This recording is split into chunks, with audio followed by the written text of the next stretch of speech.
راز اول، هیروبراین. ماینکرافت برای خیلیا فقط یک بازی ساده است، یک دنیای پیکسلی که توش میسازی و زنده میمونی.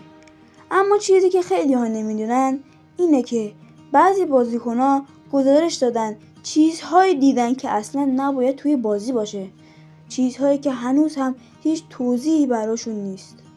یکی از معروف‌ترین رازهای ماینکرافت هیروبراینه، یک کاراکتر شبیه استیو ولی با چشم‌های کاملا سفید بدون روح.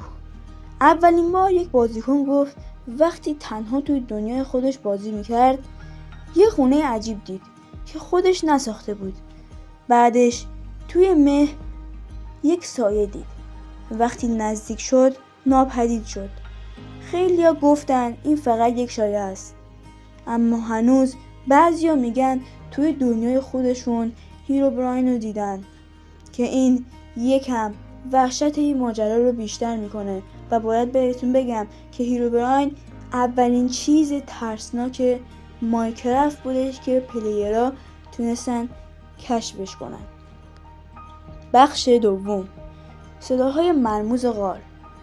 اگه تا حالا تنها رفتی توی غار احتمالا اون صداها رو شنیدی، صداهای عجیب مثل باد، مثل زمزمه که هیچ منبع مشخصی ندارن. جالب اینجاست که این صداها طوری طراحی شدن که مغزتو گول بزنن و یه حس تنهایی و ترس عجیبی ایجاد کنن.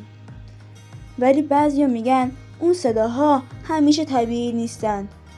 البته بعضیا هم میگن موجانگ برای اینکه جلوی ما رو بگیره توی غارها صداهای پخش بکنه که ما نتونیم آیرون و دایموند را ماین کنیم.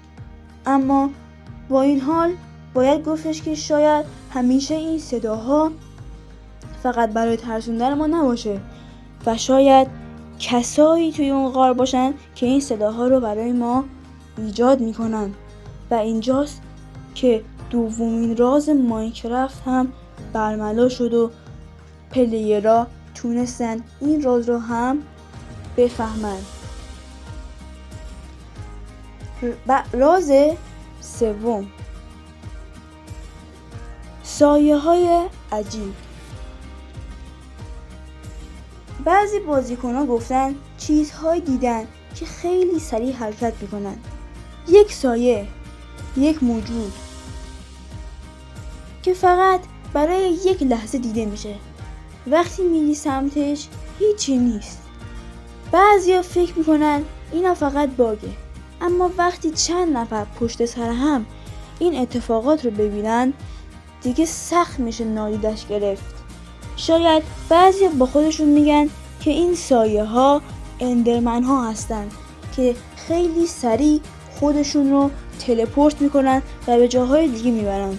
اما باید گفت یکی از این پلیرها گفته که این سایه ها اصلا چشم ندارن و چیزی که اندرمن رو مشخص میکنه چه در شب و چه در روز چشم های بنفشه.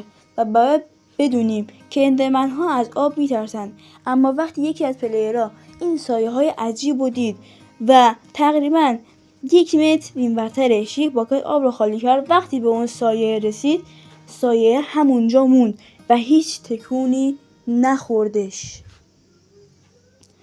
راز چهارم، سازه های ناشناخته.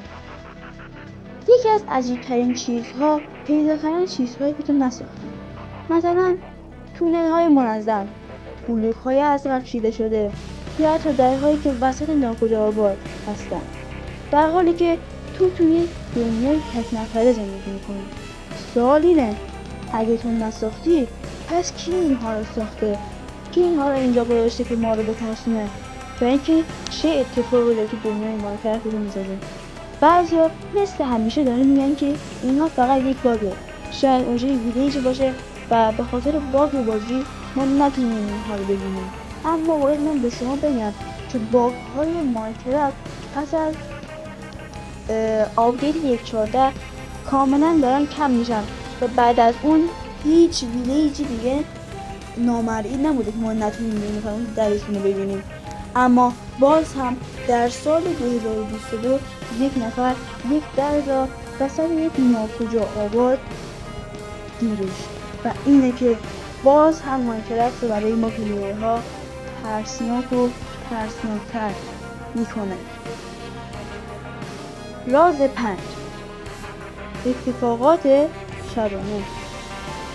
بعضی وقتا وقتی که میخوای تخت تو بذاری و یک روز رو در مایکرافت تموم بکنی نمیذاره و یک ارور میاد. اون ارور هم اینه که نمیتونی بخوابی چون یک ماب که میخواد تو رو بکشه کنار تو هستش، اما تو کلت اون برانور میکنی، میبینی که هیچی نیست. در تاریکی شهر کنار خودت مشعله و شمع‌هایی روشن میکنی اما باز هم میبینی که هیچی نیست. اینجاست که بعضی از موجود نامرئی کنار ما هستن.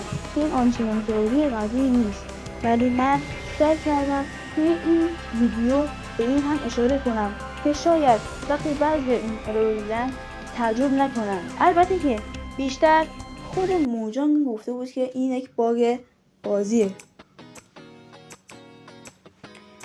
مایکرافت شاید فقط یک بازی باشه اما بعضی چیزاست هنوز هم توضیحی ندارن. حالا سوال اینه اگه یه روز تو هم همچین چیزا رو ببینی چیکار میکنی؟